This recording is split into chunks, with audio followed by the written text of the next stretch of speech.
Warning. On this podcast, we take the cases seriously, but not ourselves. Although, we may attempt to lighten the mood at times. Our episodes contain graphic descriptions that some listeners may find disturbing. Listener discretion is advised.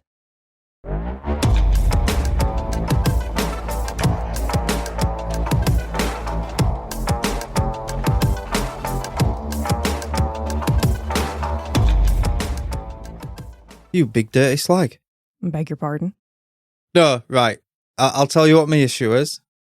So, when I'm editing, or I could be watching a video on my laptop, or I could be playing a game, I'm considerate and I put headphones on. Yeah. Well, you should. So, say if Megan wants my attention, to ask me about tea or, out like that. Sometimes she might even ask for my advice on her writing. What Megan will do is she will tap me on the foot, because I've usually got my feet up.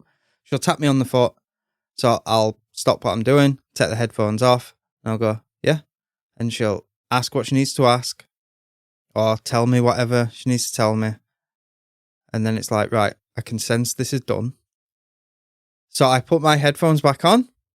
I press play, or I carry on editing, or I start playing my game again.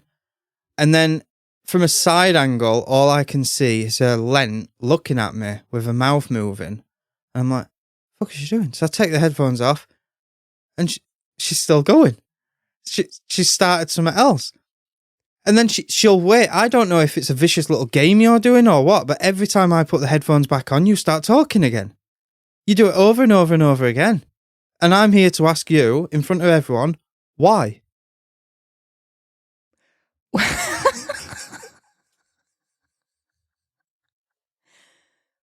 Well, I think you're being slightly dramatic. And do you know what I took from that? You said, Megan will tap me on the foot to ask me about tea. So Megan is the one getting up to make the tea. First off. Or it might be, when are we having tea? Or can you make tea? Or... When do I ever ask you to make tea? That's a rarity. No, I understand. And I do apologise when I do it. The amount of times I'll tap you, say something, you put your headphones back on, I'll be like, oh, I meant to say this as well. So I do it in a way that I'm trying to get it out of the way now, so I'm not interrupting you in 5 minutes' time. But I understand it's incredibly annoying. Very. But... especially intricate work like editing our podcast. Yeah. But Neil, people in glass houses. What do you mean? Do you have any idea how many times you interrupt me while I'm trying to research a fucking episode? Do you have any idea how frustrating it is when I've got 5 articles open and I'm trying to cross-reference a part in the case, and then you're there so the other day so-and-so said to me, and I'm like, I'll actually stop and listen to you and have the conversation. Then I'd be like, right, done. Go back to the work and be like, so what time are we having dinner at tonight? Do you think maybe about 7? By 7 suit you? Do 7? And then I actually turn everything off and I just have the conversation, wait till you're done. So I'm like, it's not, clearly you're There's no stopping him. Yeah, you're in a talkative humour. So I'm like, do you know what? There's no point in me getting annoyed going back and forth. So I get to the point that I just switch it off. I'll come back to it. Let you finish. You sit down, you settle, probably with your mug of tea that I've made you earlier. And then do you know what happens? Norman comes over to me, needing to go out for a piss. So I got to get up and bring him out. I bring him out, come back in, grand, sit down. Ty comes over and decides he wants to sit in my lap. You've seen Ty. He'll sit in my lap and just sit between my arms as I type. Yeah. So I've got 3 of you fuckers hassling me. Are you done? Yeah. What a load of bollocks. Excuse me? I have no idea whose life you're talking about, but it's not yours. You don't constantly interrupt me with nonsense. No. I don't know where that's come from. I think you're just deflecting. I am a bit, yes. Yeah. No, I absolutely am. But the point still stands. And the hilarity of it is you're trying to make the point that you don't interrupt, you don't talk absolute bollocks on the podcast where you're known for chatting absolute bollocks. Am I? I thought I was known for spitting facts. What you do on this podcast, and I appreciate it, I want you to, I want there to be interjection, but what you do is interject. And if you're not like raising a point or, furthering the discussion, what are you doing? You're chatting bollocks. And I appreciate it. I want you to do that, but don't try and convince the listeners that you don't do it.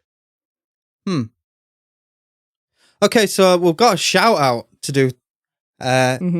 Walk away. So we've got a shout out today. We do indeed. So before I say the name, I just want to say that their mum has got it going on. She's all I want, and I've waited for so long. What? That's the lyrics to the song, Neil. Oh, is it? So this week it's Stacey. Stace. CC.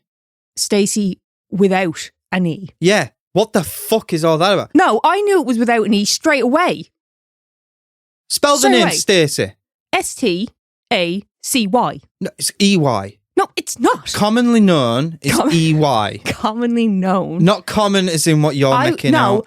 Me personally, I would be quicker to spell it that way than with an E. But we're not debating who spells it what way. This person in particular, our Stacey, Mortal Stacey, is without an E. She already called me out on the Discord. I know. Anyway. You were typing. She tried. I put her in a place, I think. I think I managed to anyway.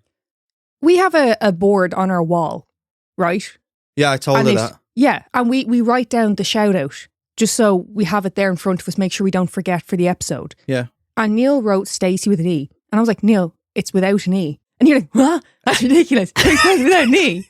And then later on, we got a message through from said Stacey and was like, you spelled my name wrong. He put in the fucking welcome message to her, spelled her name wrong. Yeah. Have you ever? Yeah, I did. And then I messaged her again with it spelt correctly. But hey, Stacey. Which is she's obviously a good one because she hasn't left yet. She hasn't heard this yet. Well, fair point. She might not like me saying I put her in a place. Yeah. But yeah. Thank you, Stacey, without an E. Well, I'm going to go one further. Ex-Stacey. Period. I don't think anyone's going to be able to decipher what that meant. I think Americans are going to be like, what the fuck's he talking about? Say it again. What? What you just said. Ex-Stacey. Period. So, thank you, period. We appreciate you. So, bastards, if you want to join Stacey over with the Mortals for the bonus content, then go on patreon.com/mortalmusingspodcast. If not, if you want to help out the podcast, just leave us a rating or a review. It really helps us out. And we'll be able to latch on to new listeners and influence them. And if you leave a good enough insult directed at preferably Neil, but either Neil or myself, we'll read it out. But it has to be with a 5-star rating. Don't just leave us a 1-star and insult us. We're not gonna give that attention. Yeah. All about positivity here. Hence the bastards comment. That's aimed at the people who are gonna... you're trying to rile them up for the review. Yeah. I see what you're doing. So, what you got for us today? Today, we are going to be talking about Paul Michael Merhige, or as the case is also known, the Thanksgiving murders. Now, I didn't actually intend to do a Thanksgiving episode. I just happened to come across this case. And when I looked at the schedule, I was like, oh, it's actually the week of Thanksgiving.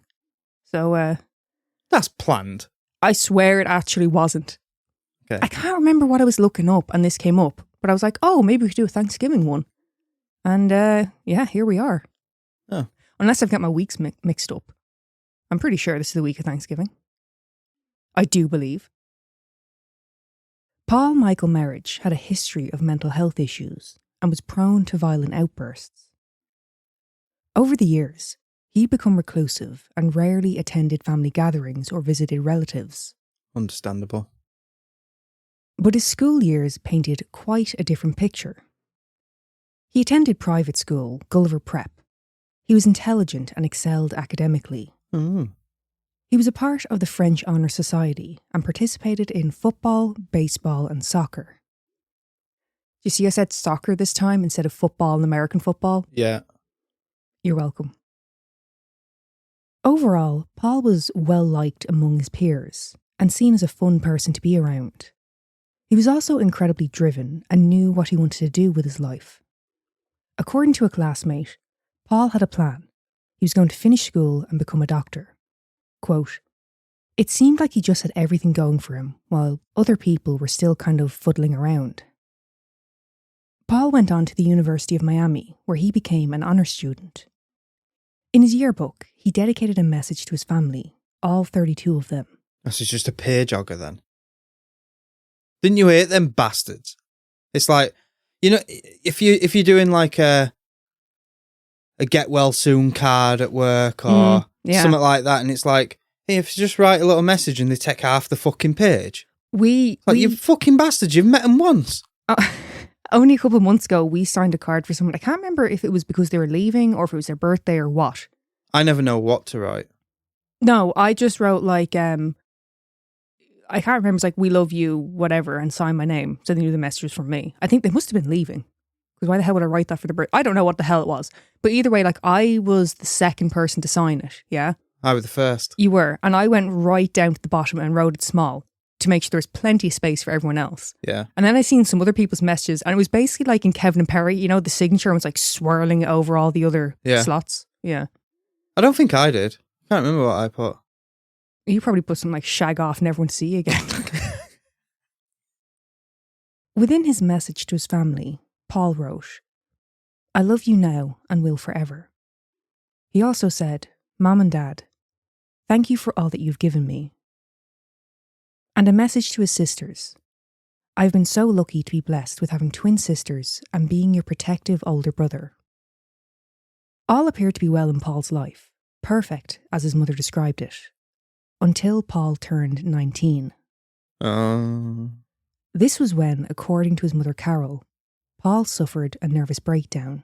Oh, I was going to say he got in with wrong crowd, started drinking, started doing drugs.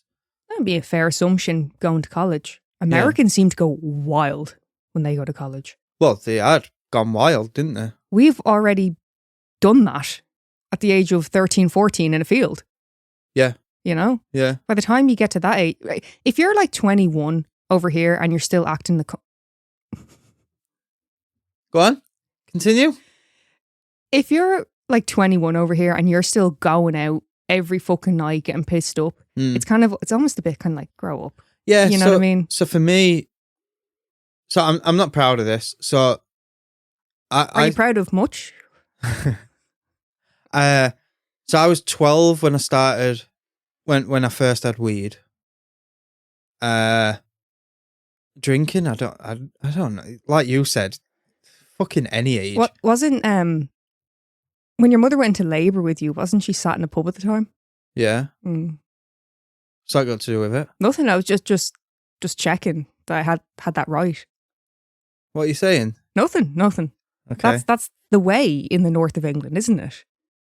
Yeah. So clubbing and stuff. I think I started when I was 16. I'd say by the time I got to like 19, 20, any sort of going out, I was done. Yeah.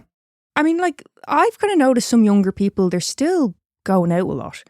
That might be because they feel there's just no hope and they just think, fuck it, may as well piss it up a wall. But yeah, my age, it was kind of, that's out of your system by like 21. Yeah. 21's almost a bit late. Yeah. But I don't know, it seems very different in America. America, they go to college and they're going nuts. Yeah. You know? And they're paying a lot for that education. Obviously, you can be younger than 21 in college, but you know what I mean? Yeah. College is where they come into their own. See, and what we do over here, if we want to still, woo, we don't go to college. We become a fucking travel rep. Yes, actually, yes, yeah. That's very common, yeah. So you're getting paid to woo. Is it still as big of a thing? We talked about Benidorm in the last episode. Is it still as big of a thing that people... It'll always be a thing. Do you think? Yeah. There was literally a show. It was a British show. Was it in Spain or wherever? But the whole show was just following reps around. Yeah, shagging each other. Yeah, shagging each other, getting pissed up every night. Yeah. Yeah. That was the basically a show. soap. There was an Irish fella on that, actually. It's not shocking. It's just any excuse to bring up the Irish. So anyway, back to Paul. Following what his mother described as a nervous breakdown, he struggled with depression, obsessive compulsive disorder, and battled with bouts of insomnia. Ooh.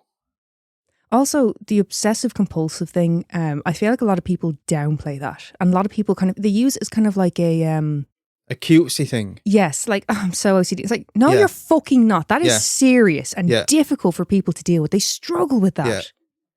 Dickheads. One of the ways his OCD manifested was through excessive grooming, bathing and shaving. And he began using Rogaine as a preventative measure, as Paul had actually worried about hair loss from a young age. His parents supported him as he struggled to hold down a job, and he'd attempted suicide multiple times, including one incident where Paul shot himself in the chest. Fucking hell. In 2006, during an argument with one of his sisters, Carla, Paul charged at her and told her he was going to slit her throat. During the altercation, he was also reported to have said, quote, "This time, I'm not going to go by myself." Fucking hell. Their father intervened and Carla filed a complaint and sought a restraining order against her brother. She was done with his threatening behaviour and was fearful as Paul refused to take his medication. She was granted the restraining order, which barred him from her home and workplace.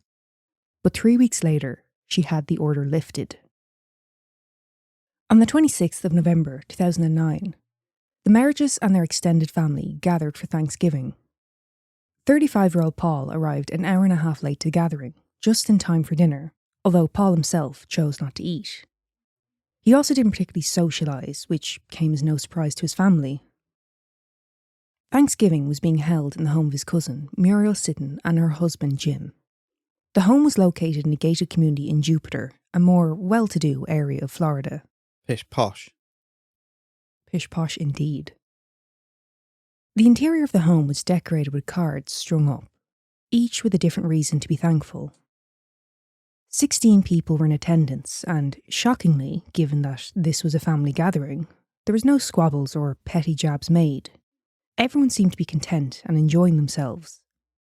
And that evening, the family enjoyed a lavish Thanksgiving dinner, followed by sing-songs around the piano. So, hang on. So in America, Thanksgiving, families round. So you got multiple ages, and they're having this big meal, and then sing-song around the piano. I'm sorry, the card thing first. In the UK, can you imagine some of this shit? Especially if you don't know who's wrote what. It'd be like, I'm thankful for Pamela Anderson's tits. Yeah. Now, I think be shit like that. 100%. We would take the piss, but I think in this instance, it was all by their daughter. She had done loads of little cards. Okay. But you're absolutely right. If it was like done by family member, there'd be some right shit. Yeah. Actually, that's what we could do. We could turn the comment section into people doing their I'm thankful. Yes. That's actually a really good idea. Mortals, if you've got one, let us know what you're thankful for. If you follow us on Instagram, that'll be the best way. On the out now for this episode, comment what you would write on the I'm thankful card. Oh my God, we're going to get some good ones. And don't be boring and go, I'm thankful for Neil, from Mortal Musings. We've heard it all before. Like don't say like I'm thankful for my family. Good for you. We don't want to hear about your baby or your puppy or kitten. I want thankful for Pamela Anderson's tits. That sort of. You want some vulgar, outrageous. Well, actually, don't get us banned off Instagram. Oh, so now you're turning on them. Now you're trying to tell them. A few hours later, past 9 p.m, as the evening was winding down and everyone was relaxing after their meal, Paul exits the house and heads for his car.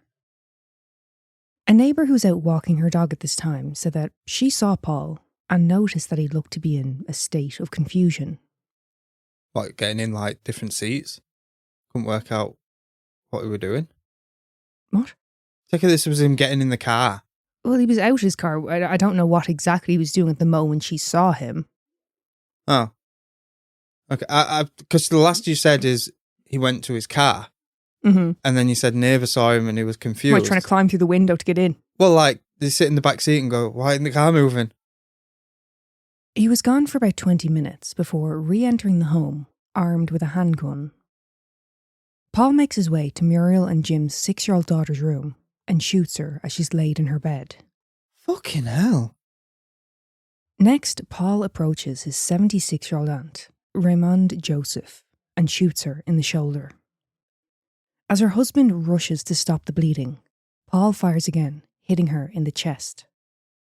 He attempts to shoot his uncle, but the gun jams. Paul then turns his attention to his siblings. He shoots his twin 33-year-old sisters, Carla Merhige and Lisa Knight.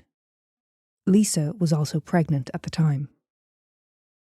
He injures 2 other relatives, his cousin, 52-year-old Clifford Gabera, and his brother-in-law, Patrick Knight. Patrick was shot in the stomach. He was in critical condition and spent 3 months in a medically induced coma, but he did manage to survive the attack. According to Jim, Title of sitcom. As he turned to walk away, Paul uttered the words, quote, "I have been waiting 20 years to do this." Not only by his statement did it become apparent that Paul had been planning this attack, but by his actions in the weeks leading up to Thanksgiving. The month previous, he had purchased 4 firearms, including a .308 rifle with a scope and bipod. But that doesn't really make sense. If you're just going to walk around the house shooting them, what's the bipod for? Because a bipod is if you're like scoping a place out. Yeah, I'm not entirely sure. I wonder if Paul had something else planned. Like, we obviously know this is premeditated. Right. I wonder, did he have a different... Like, he wasn't even meant to be going to the Thanksgiving kind of thing. You know what I mean? He didn't usually go to gatherings. So was it a last-minute decision on what he actually followed through with? Right. But basically, for our UK listeners who might not know what a bipod is... I don't even know if I'm pronouncing that right. Bipod. It's wrote down as .308. Someone who knows about guns, you fucking idiot. It's said like this. Yeah. So if you don't know what a bipod is, so it's attached to the barrel of your gun, essentially, and it'll fold down, so it's like 2 little legs on the front of your gun. So if you're gonna SWAT, if they're going to a hostage situation and they're in a building across the road, they'll usually have a bipod on the gun. So in regards to Paul getting these guns, his mother was stunned and would later say, quote, "A person with a history of mental problems should not be able to get a gun. This is such a big country. Why isn't there a database of mentally ill people?" Which I think is a fair enough point. Yeah.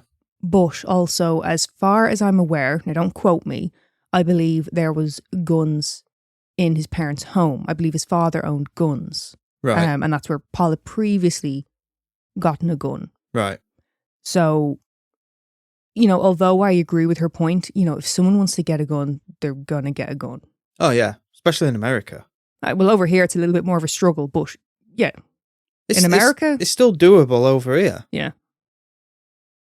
So as well as the premeditation shown by Paul buying these weapons beforehand, the week previous to this, Paul had asked his mother for his passport.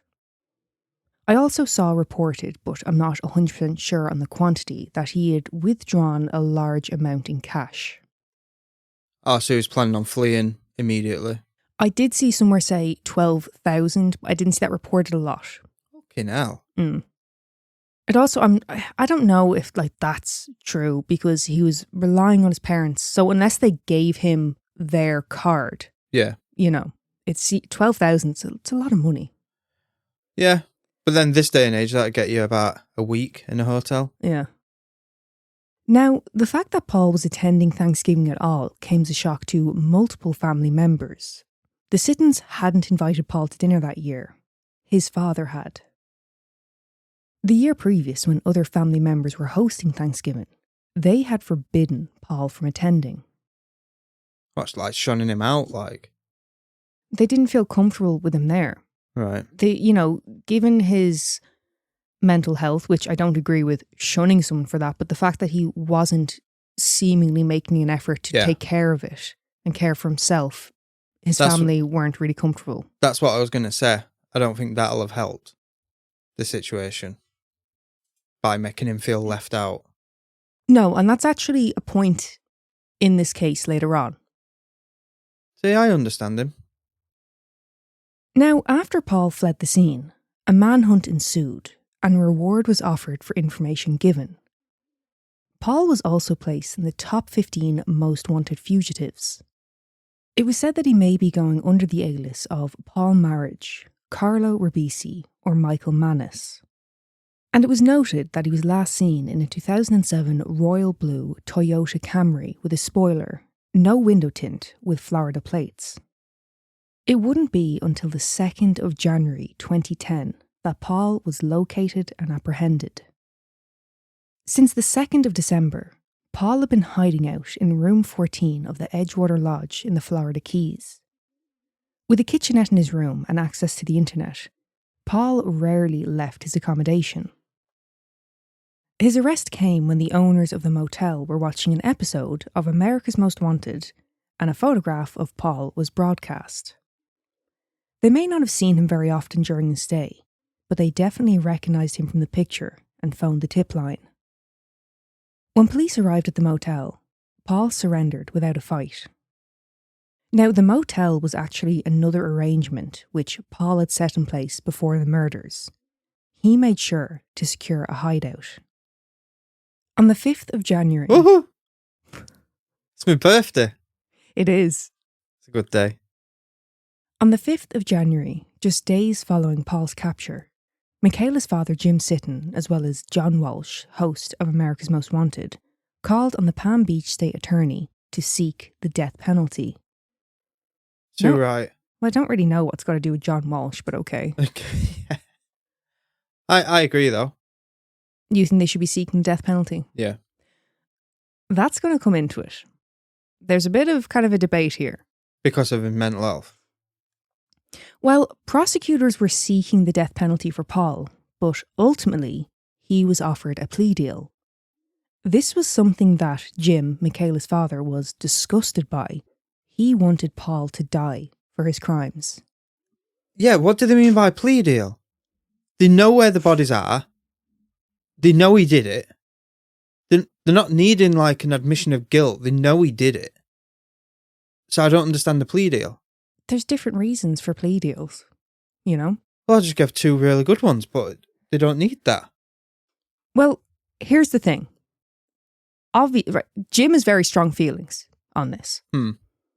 And obviously, I've never been in this position. And although I don't know that I would campaign for a plea deal if they were seeking the death penalty, I certainly would not fight for someone to be sentenced to death. Right. Neil, how do you feel? What's your kind of opinion on it? With him? No. In general? Yes, in general. Yeah, you shouldn't be like, I want him to die. Mm-hmm. But if I want it to be the biggest sentence possible. Like, I don't want to use the words of, I want him to die. But do you? Him?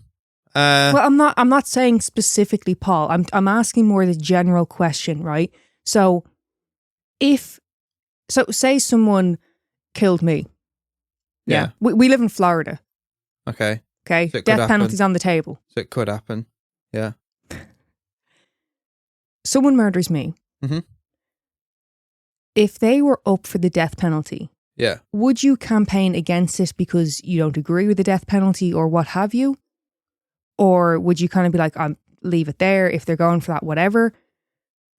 See, I see it the other way, right? If you're really wanting to punish someone, I don't understand why you'd want to go for the death penalty. So if someone murdered you, I wouldn't want them to get the death penalty. Yeah. I want them to go to jail for life. I want them to get, have conversations with Raymond the Bastard privately in the cell, involving a poll queue. So you might campaign for a plea deal. So death penalty is not on the table. Yeah, if you're wanting the biggest punishment possible, don't go for the death penalty. That's kind of what I'm saying. I can't say with an absolute that I would if it was on the table. But I would never, ever, ever seek out and campaign for it myself. Yeah. I would not seek for someone to be killed. Yeah. You know? During the hearing, Jim dropped to his knees and begged the judge to reconsider. He spoke of how he and his wife Muriel were the only surviving family members who had lost a child. But he was forgetting about Carol and Michael Merhige, who not only lost 2 daughters, but were now, albeit in a different way, losing their son, as well as having to cope with the fact that it was their son who had done this. Carol and Michael had financially supported Paul all of his life, but they chose not to pay for his legal representation. Still, both Michael and Carol supported the plea agreement. And what about Lisa's husband Patrick? Not only was he severely injured during this attack and lost his wife, but also his unborn child. This should have been an exciting time in their lives. Christmas around the corner and a baby on the way. But it was ripped away from him. He said, quote, "This defendant stole the lives of 4 of the most beautiful people because he was jealous, because he was angry, because he didn't want to see anyone do better than him." Even with his statement, Patrick agreed with the plea deal. Now, the judge himself in this case truly did understand the family's pain, and in particular, what Patrick was going through. In 1994, the judge Joseph Marks' wife, attorney Karen Marks, was shot and killed during a deposition. She had also been pregnant at the time of her death. He spoke of how he has dealt with the loss by stating, quote, "I make sure that I go out and do my best to live a good life every day. And I try to remember every good thing I did. I believe one day I'll see them again. One day. And I want to remember to be able to tell them that this is what I did on this day." Going back to the death penalty thing. Mm-hmm. So I just want to, go a bit further on it. So it depends which way you look at it. Do you want them to suffer the most, which is, i.e., spending life in prison? But then there's the other side of it where you could be looking at it as it's a waste of taxpayers' money keeping them alive. You're paying, to feed them every day, multiple times a day. You're feeding to clothe them, house them. It is an interesting point, and actually a case I'm looking into at the moment. That topic does come up, but on the other side of the argument. So, I don't know in depth, so I'm not going to comment on it, but at least in some cases, the death penalty can be more costly because of, the appeals process and all of this.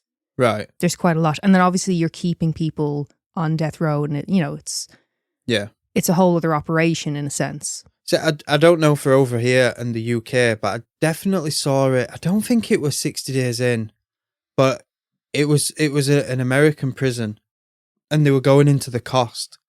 Their food is like 5 cents. It doesn't cost fuck all. Yeah. Like it's really bad how much their food, how cheap their food is. What you always hear is that it's very like heavy and starchy kind of thing. Yeah. Yeah. Although reassured that Paul would never see the light of day, Jim would say of the death penalty being taken off the table, quote, "We were not prepared to accept this today.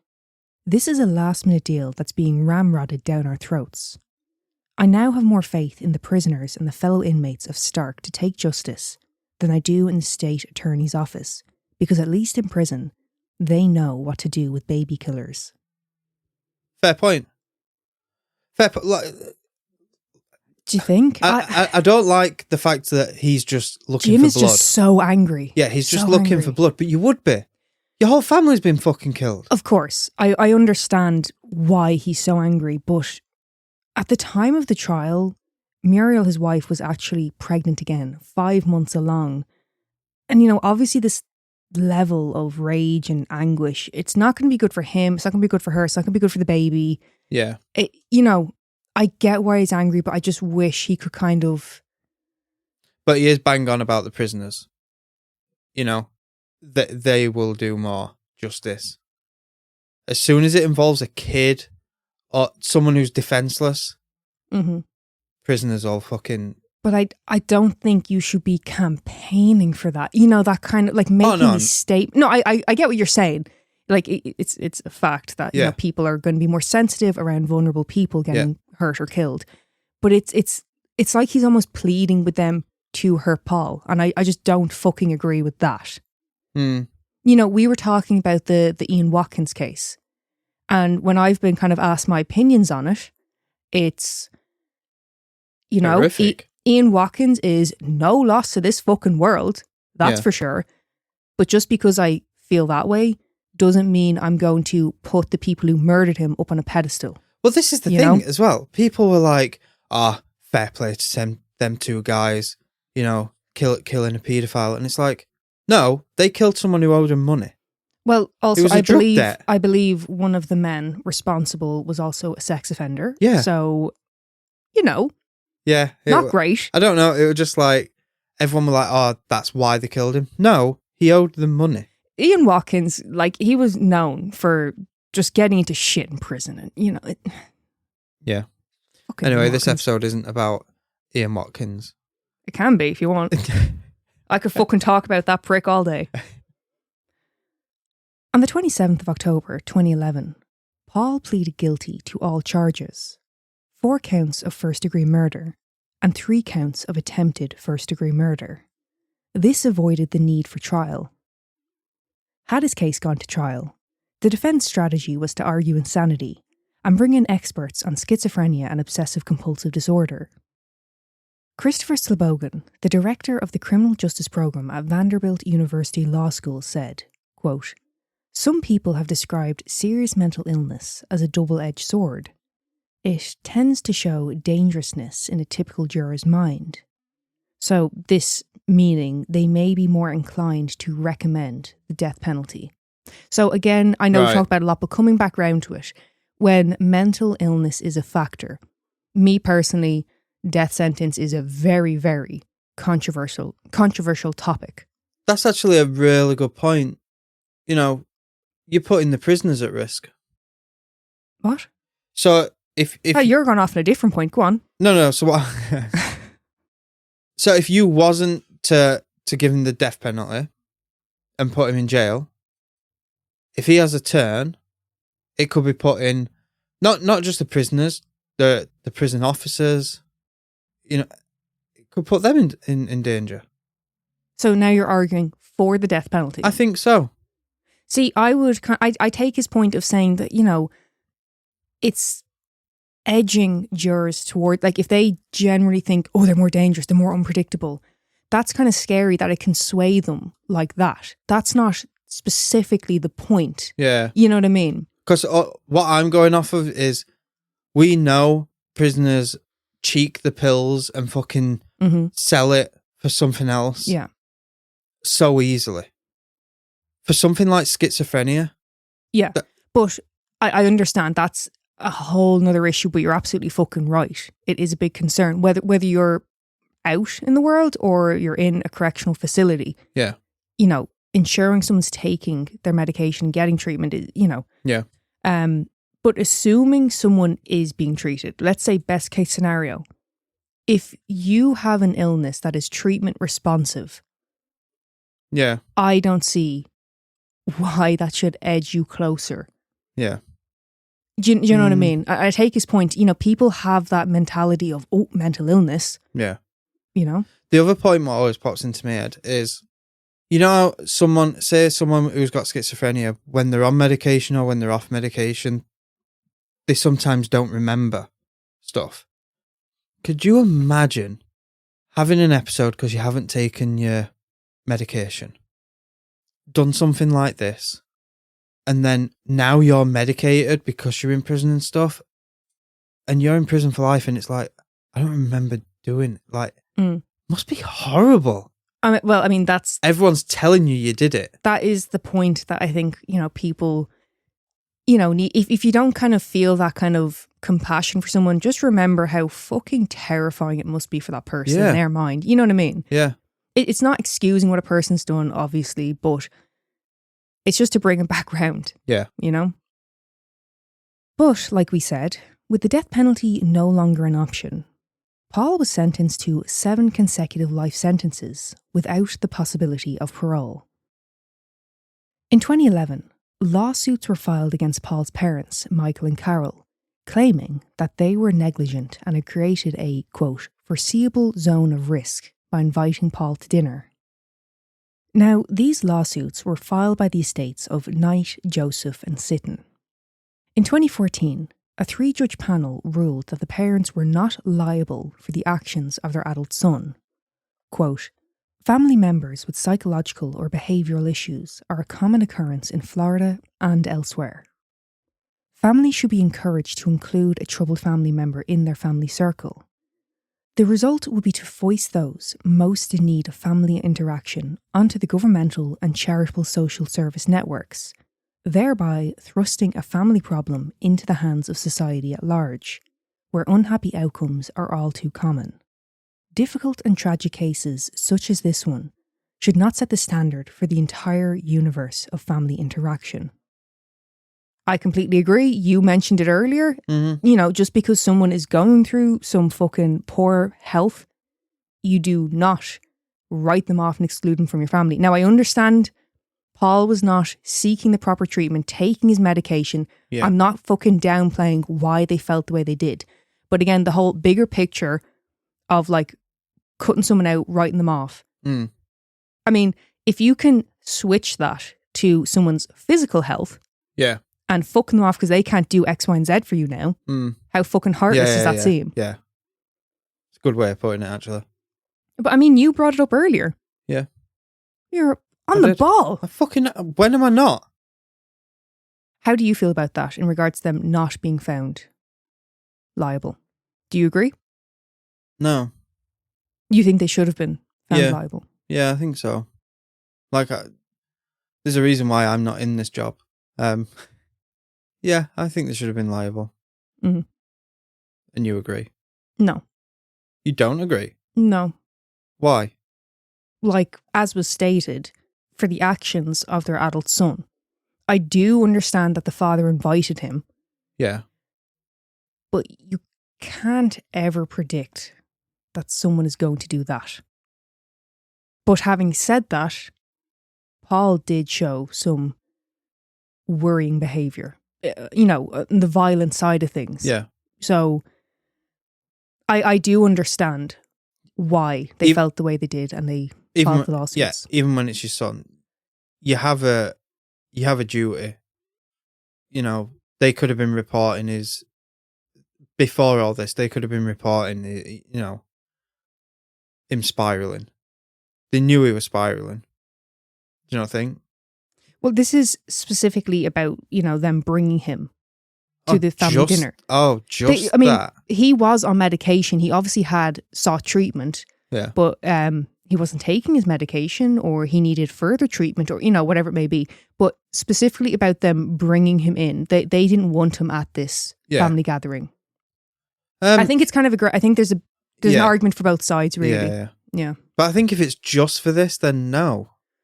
I thought you meant like overall, like to prevent that from happening. Mm. But just for this, no. It's very hard when you're talking about someone else taking control over someone's life. Yeah. It's, you know. Yeah. It's like you're trying to control me. So that's the case kind of out of the way. But let's take a minute to remember those who lost their lives that night. Both Carla and Lisa loved to sing. From performing in school talent shows as kids to volunteering in a juvenile detention facility to sing for the girls during Christmas. Lisa was said to have more of a country twang, while Carla's voice was described as soulful. The sisters were said to have been inseparable, calling each other daily and even holidaying together. And although they had gone through some tough times with their brother in more recent years, it was said that Lisa would often speak of her brother and the happy memories she had of him from childhood. Michaela was a studious young girl, seen as wise beyond her years. With her love of reading, she could memorise entire chapters, was said to have been writing a novel, played piano, and spoke French. Entire chapters? Mm-hmm. Fucking hell. Yeah. The day following her death, she was due to perform in the Nutcracker, something that I'm sure her grandmother, Raymond, was excited to attend.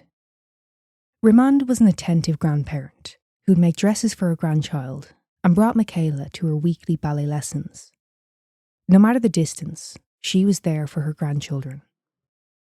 Michaela's father said, quote, "I believe in my heart that God knew this little girl wouldn't be here for an extended period, and he just crammed all this knowledge and wisdom and maturity into the 6 years that she was here." Michaela had previously starred in the church's Christmas programme and had sung during her performance. After her death, her father kept the recording of her singing as his ringtone. He said, quote, "Every time my phone rings, my little girl sings to me, and it's kind of haunting and soothing at the same time." That's nice. It's clear that poor mental health played a role in these murders, but judging from accounts taken from those in his family, it appears the attack may have been bolstered by Paul's ego and resentment towards his high-achieving family. And that is the case of Paul Michael Merhige and the Thanksgiving murders. See, what I don't like is, so obviously, mental health did play a big part. But I don't like how Jim, is there saying, he's done this over jealousy, he's done this over this. And it's like, it wasn't him. That was Patrick. Oh, sorry, his brother-in-law, Patrick. yeah. Sorry, Patrick. His family do seem to be, like I said, a wealth of overachievers, high achievers type thing. Yeah. Patrick, I believe, is an attorney. I think his father was in the CIA. Fucking hell. Yeah. There was, other kind of, pish posh job roles. But what I'm just saying is that could possibly be the case. If they're saying that, I'm going to take a guess. It could have been part of it. But like you said, it's not the be all and end all. It could have just kind of, like I said, bolstered the attack. Yeah. But I also wonder, is it the case that Paul put pressure on himself, or possibly did he feel pressure coming from his family, which only made everything worse and just exacerbated everything? Spiraled. Yeah. Oh, you want my opinion? If you've got any thoughts, comments, or opinions, work away. This is your time to shine. But you've been quite talkative throughout this episode, in fairness. Oh. Well, some people don't like that. Well, that's their problem, if I'm honest with you. We've actually had comments where people are saying Neil needs to speak less. Like, they don't even say it that politely. They go, "Will you shut the fuck up and let Megan tell the case?" And it's like, oh, okay, yeah. I'll just do nothing. Just sit there on your hands, will you? No, like, it's the mental health part. I didn't like some of the comments, what the family was making, saying he did this out of jealousy. Mm-hmm. No, but he wasn't in the right frame of mind. Mm-hmm. But again, it's his fault. He wasn't taking his medication. He wasn't seeking help. He clearly needed it. So yeah, I'm a bit torn with this one. Do you think there is any chance that pressure, whether internal or external, was any type of factor, or are you pretty much completely ruling that out?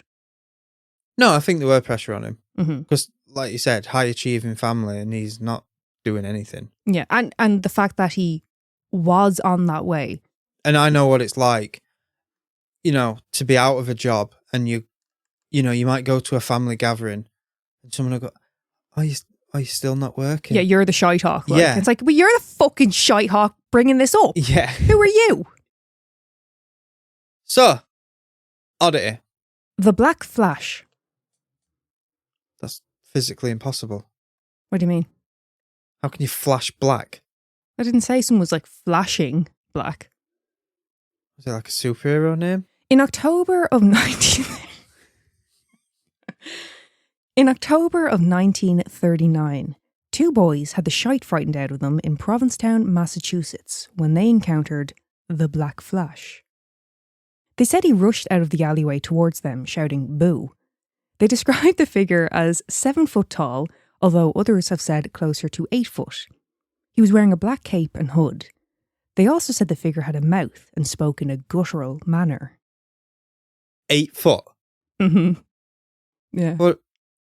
7 to 8 foot, be fair. So it's just people making shit up?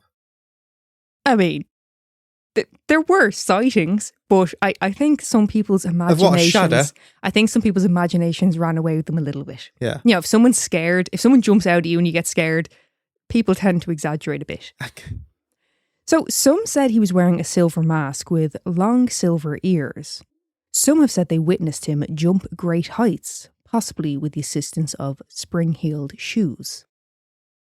It's a shadow of a cat.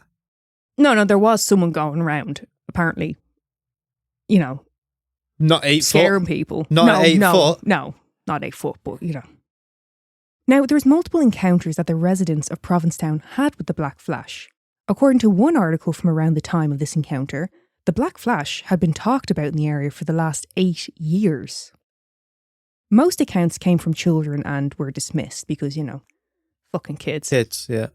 But when a woman named Maria Costa ran into a coffee shop seeking help after meeting the Black Flash, people thought that maybe there might be some truth to it.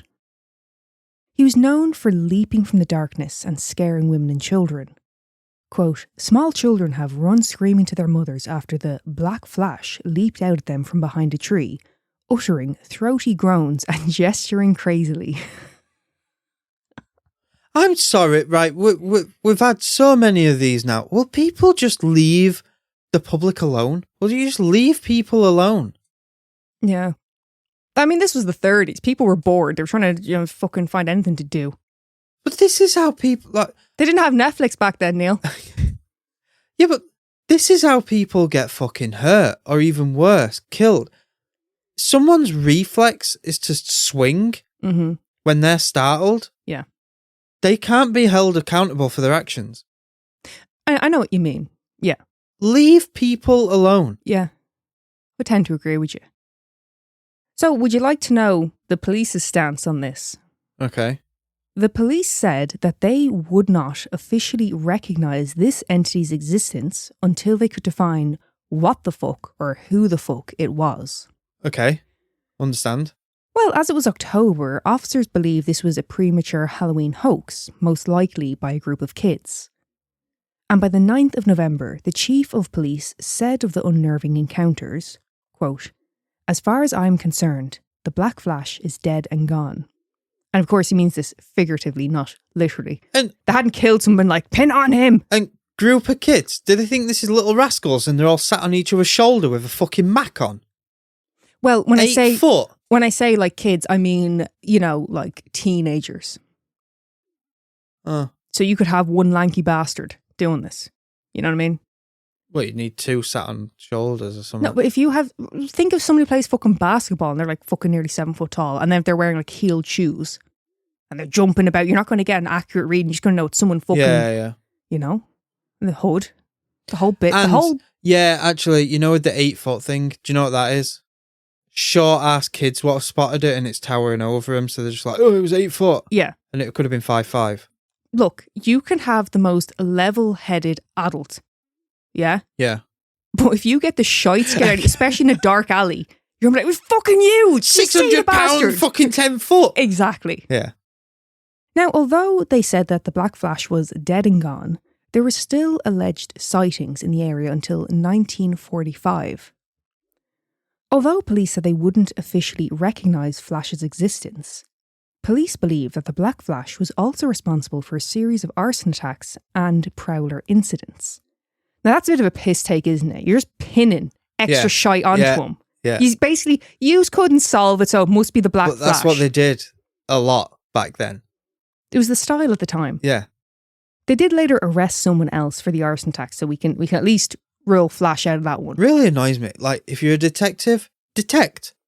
Like, do your job. Yeah. Don't just go, oh, well, you got him for the similar thing, so we're him. Yeah, basically. Now, the silver mask that he was wearing, it is believed to have been a flour sifter, and the ears that were spoke of were most likely confused with the handles on the side of the sifter. Oh, so it was like a fencing mask? Kind of, yeah. Okay. But only with a flour sifter. You could have just got a fencing mask. Could have. So that's kind of a little bit of a kind of debunked. But you want to know what I think? What? I think this was Catman's great-grandfather. What do you reckon?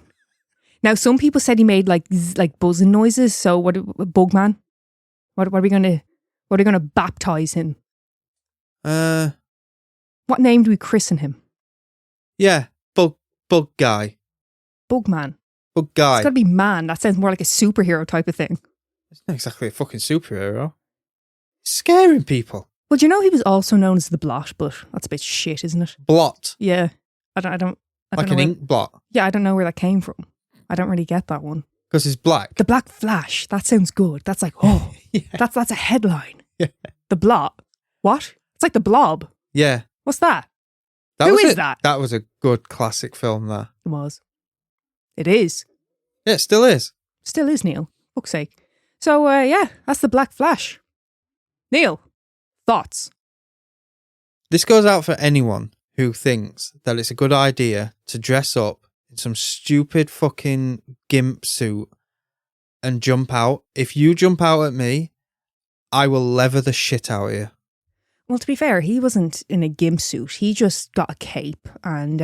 anyone who dresses up, it's a gimp suit. Robbed his mother's flour sifter. Yeah. You know what I mean? See, detect. A detective should be detecting. Go around all the housewives and go, are you missing a flour sifter? Good point. Do you have a husband? Do you have a son? Go check their room. Is your flour sifter there? Connected to an hood? Check their heels. Check their heels for springs. Yeah. See, we'd have cracked it. Easy. Completed it, mate.